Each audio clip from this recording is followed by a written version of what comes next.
Full ಜೋರಾತ್ ನೋಡಪ್ಪ ಇವತ್ತ ಸಂತಿ 2,000 ರೂಪಾಯಿ ಹೋದು ಸಂತಿ ತರಾಕೆ ಒಂದು ವಾರದಾಗಂದ್ರೆ ಎಲ್ಲ ಖಾಲಿ ಮಾಡಿಬಿಡ್ತಾಳ. ಮತ್ತು ಟಮಾಟಿ ತರ್ರಿ, ಬದನಿಕಾಯಿ ತರ್ರಿ, ಅದು ತರ್ರಿ, ಇದು ತರ್ರಿ ಅಂತಾಳ. ಈ ಸಲ ಹಿಂಗೆ ಮಾಡ್ಲಿಕ್ಕೆ ಐತಿಕಿ ಬಾಡ್ಯಾನ ಮಗಳಿಗೆ. ಏನ್ರಿ ಅಣ್ಣಾರ ಸಂತಿ ಮಾಡಕ್ ಹೋಗಿದ್ರೇನ್ರಿ? ಮಂಗಳಾರ ಸಂತಿ ಜೋರ್ ಇರ್ಬೇಕ್ರಿ. ಜೋರ್ ಐತ್ ನೋಡ್ರಿ ಅಕ್ಕಾರ. ಆದ್ರೂ ನಿಮ್ಮಷ್ಟು ಜೋರ್ ಇಲ್ರಿ. ನಿಮ್ ಗಂಡ 2 ಚೀಲ ಹೊತ್ಕೊಂಬರಾಕತ್ತಾನ್ರಿ ಅಲ್ಲಿ. ಅದ್ರಿ ಅಣ್ಣಾರ ನಮ್ಮ ಮನ್ಯಾಗ 10-15 ಜನ ಅದೀವಲ್ರಿ, ಅದಕ್ಕೆ 2 ಚೀಲ ಸಂತಿ ಬೇಕಾಕೈತ್ರಿ ನಮ್ಗ.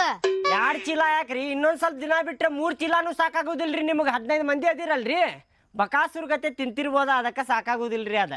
ಚಾರಿ ಅಕ್ಕಾರ ಆಗೇತ್ ನೋಡ್ರಿ ಅಣ್ಣಾರ. ನಮ್ಮ ಮನಿ ಕುಳ್ ನಾವ್ ತಿಂದ್ರೆ ಬಕಾಸೂರ್ ಅಂತಾರ ಇವ್ರು. ಮಾವಿನ ಹಣ್ಣಿನ ಡಬ್ಬಿಗೆ ಎಷ್ಟು ಬಿತ್ರಿ ಅಣ್ಣಾರ? ಭಾಳ ತುಟ್ಟಿ ಅದಾವ್ರಿ ಅಕ್ಕಾರ. ಮಾವಿನ ಹಣ್ಣು 300 ರೂಪಾಯಿ ಡಬ್ಬಿ ಅನ್ನಾಕತ್ತಿದ್ರಿ, 250 ರೂಪಾಯಿ ಮಾಡಿ ತಂದೆ ನೋಡ್ರಿ. 250 ಅಂದ್ರೆ ಬಾಳ್ ತುಟ್ಟಿ ಬಿತ್ ಬಿಡ್ರಿ ಅಣ್ಣಾರ. ಅಣ್ಣಾರ ನಮಗೂ ಒಂದ್ 2 ಮಾವಿನ ಹಣ್ಣು ಕೊಡ್ತೀರೇನ್ರಿ? ಕೊಡುನಲ್ರಿ ಅಕ್ಕಾರ, ನಿಮ್ಕಿಂತ ಹೆಚ್ಚಿಂದ ಏನೈತ್ರಿ? 2 ಮಾವಿನ ಹಣ್ಣಲ್ರಿ.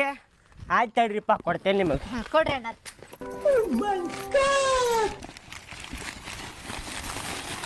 ತೋರಿ ಅಕ್ಕಾರ, ತಿನ್ರಿ.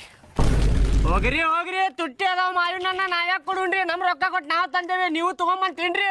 ಇದೇನ್ರಿ ಅಣ್ಣಾರ ದನಕ್ ಕೊಟ್ಟಂಗ ಹುಲ್ ಕೊಟ್ಟಿರಲ್ರಿ, ಮಾವಿನ ಹಣ್ಣು ಕೊಡ ಅಂದ್ರ ಯಾಕೆ ಚಂದ ಕೇಳಾಕತ್ತೀರಿ ನೀವು? ನಮಗೊಂದೆರಡು ಮಾವಿನ ಹಣ್ಣು ಕೊಡ್ರಿ ಅಂತ ಹೇಳಿ ರೊಕ್ಕ ಕೊಟ್ಟು ತಿನ್ಬೇಕ್ರಿ. ನಮ್ಮ ಮನೆಯವ್ರು ತರಂಗಿಲ್ಲ ಅಂತಂದು 1-2 ಮಾವಿನ ಹಣ್ಣು ಕೊಡ ಅಂತ ಕೇಳೇವ್ರಿ ಅಷ್ಟೇ ರೀ. ನೀವೇನ್ ಹುಲ್ಲ ಕೊಡ್ತಿರಲ್ರಿ? ಮತ್ತೇನು ಕೊಡ್ಬೇಕ್ರಿ ನಿಮ್ಗೆ? ಬೇಡ್ರಿ, ನಿಮ್ ಮಾವಿನ ಹಣ್ಣು ಬೇಡ, ನಿಮ್ ಸವಾಸನು ಬೇಡ್ರಿ, ತಗೊಂಡ್ ನಡ್ರಿ. ಶಾಣೆ ಅದಿರ್ ತೋರಿ ನೀವು. ನೀವು ಭಾಳ ಶಾಣೆ ಅದ್ರಿ, ಹುಲ್ ಕೊಡ್ತಿರಲ್ರಿ. ಉಪ್ಸಾಟಿದಂದ್ರೆ